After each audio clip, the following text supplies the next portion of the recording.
1 महिन्यापूर्वी माझा ॲक्सिडेंट झाला, त्याच्यानंतर माझ्या पायावरती जखम झाली, पण त्याची ड्रेसिंग केली, औषधं घेतली, इंजेक्शन्स घेतले, पण तरीही जखम भरून येत नाही आहे. आता डॉक्टर म्हणत आहेत त्याला प्लास्टिक सर्जरीची गरज आहे.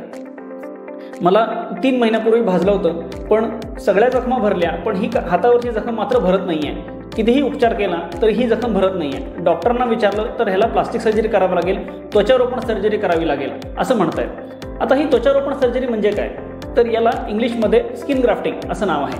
तर आजच्या व्हिडिओमध्ये आपण स्किन ग्राफ्टिंगबद्दल माहिती देणार आहे. नमस्कार, मी doctor Mayuresh Deshpande, director Anant plastic surgery centre, Dabholkar corner, Kolhapur. तर स्किन ग्राफ्टिंग किंवा त्वचारोपण सर्जरी म्हणजे काय ते आज आपण जाणून घेऊया.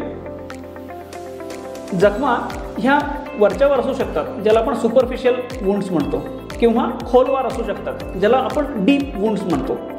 तर यांचं डिफरन्सिएशन आपण कसं करू शकतो, तर जे सुपरफिशियल किंवा वरच्या जखमा असतात, उदाहरणार्थ खरचटल्यामुळे झालेल्या जखमा, किंवा घरातल्या स्वयंपाक करताना जे चटके बसतात, किंवा उन्हात गेल्यावरती सनबर्न्स होतात, तर ह्या सर्व जखमा ज्या आहेत त्या वरच्यावर असतात. याच्यामध्ये त्वचेचा वरचा थर तेवढाच नष्ट झालेला असतो, पण त्याच्यातल्या घामाच्या ग्रंथी, तेलाच्या ग्रंथी, केस ह्याचे जे मुळं असतात ती भाजली जात नाहीत किंवा ती नष्ट होत नाहीत. तर काय होतं की साधारण आठवडाभर 7 ते 21 दिवसाच्या आत ह्या जखमा भरून निघतात आणि ह्यांना अतिरिक्त सर्जरीची काही गरज पडत नाही. पण ज्या जखमा खोलवर असतात, जसं एखादा ॲक्सिडेंट झाल्यावरती त्वचा पूर्णपणे निघून गेलेली आहे, खालचं मांस किंवा चरबी दिसू लागलेली आहे, किंवा 3rd डिग्री बर्न झालेला आहे, खोलवर भाजलेला आहे, इलेक्ट्रिक शॉकमुळे भाजलेला आहे, तर अशा ज्या जखमा असतात ह्या खोलवर असतात आणि या जखमांमध्ये त्वचेवरचे तेलाच्या ग्रंथी, केस आणि घामाच्या ग्रंथी या सर्व नष्ट झालेल्या असतात. तर यांना आपण डीप वुंड्स म्हणतो. ह्या जखमा कितीही झालं तरी ह्या भरून येत नाहीत. 21 दिवसात ज्या जखमा भरून येत नाहीत त्या सर्व जखमांना आपण डीप वुंड्स असं म्हणतो. काही वेळेला आपल्याला जेव्हा जखम झालेली असते तर ती सुपरफिशियल असते, वरच्यावर असते, खरचटलेलं असतं, पण त्याच्यामध्ये इन्फेक्शन होतं आणि इन्फेक्शनमुळे जे उरलेली जी डीप स्किन आहे ती सगळी नष्ट होऊन जाते आणि त्याच्यामुळे जे ॲक्सिडेंटच्या वेळेला सुपरफिशियल वुंड होतं ते इन्फेक्शनमुळे डीप होऊ शकतं. मग या जखमा पण 21 दिवसाच्यात भरून येत नाहीत. अशा ज्या 21 दिवसाच्या कालावधीमध्ये न भरून येणाऱ्या जखमा असतात त्या सर्व जखमांना प्लास्टिक सर्जरीची गरज असते. तर या प्लास्टिक सर्जरीमध्ये सर्वात कॉमनली केली जाणारी सर्जरी म्हणजे स्किन ग्राफ्टिंग किंवा त्वचारोपण सर्जरी.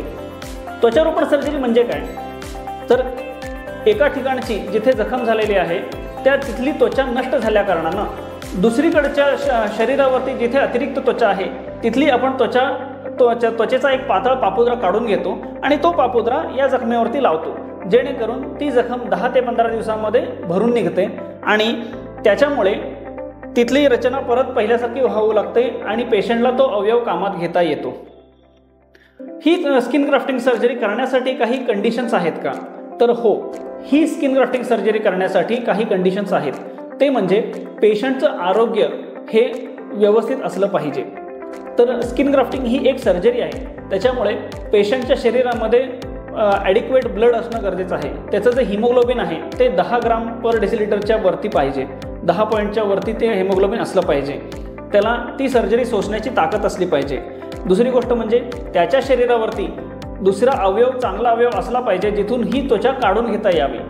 सर्वात कॉमनली ही त्वचा जी आहे मांडीवरनं त्वचा काढून घेतली जाते आणि ती वापरून दुसऱ्या अवयवावरती, हातावरती, चेहऱ्यावरती, पाठीवरती या ठिकाणी लावली जाते.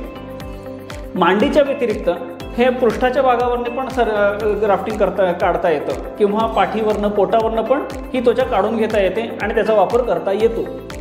त्याचप्रमाणे डोक्यावरनं सुद्धा केस काढून आपण कधी शेव करून तिथून सुद्धा आपण स्किन ग्राफ्ट काढून घेऊ शकतो. पण वेगवेगळ्या व्यक्तींमध्ये वेगवेगळ्या ठिकाणाहून आपण हा डिसिजन घेतो की कुठनं स्किन ग्राफ्टिंग काढायचं.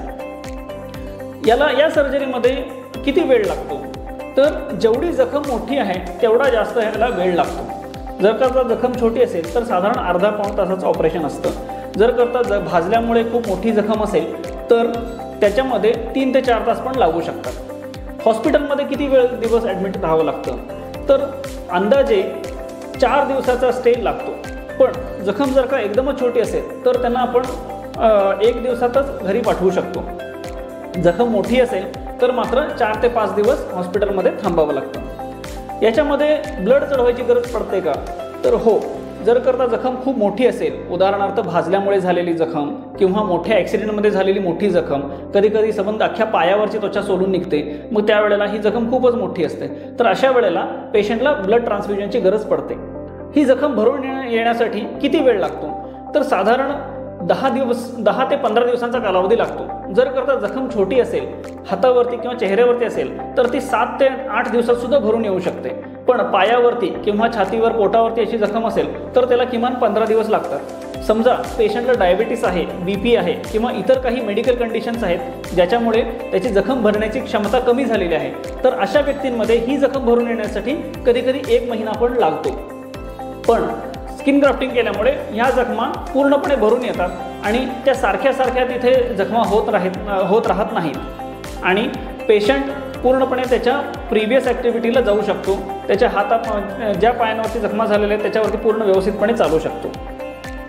स्किन ग्राफ्टिंग व्यतिरिक्त काय काय पर्याय आहेत? कृत्रिमरित्या स्किन ग्राफ्टिंग करता येतं का? कृत्रिम त्वचा अवेलेबल आहे का?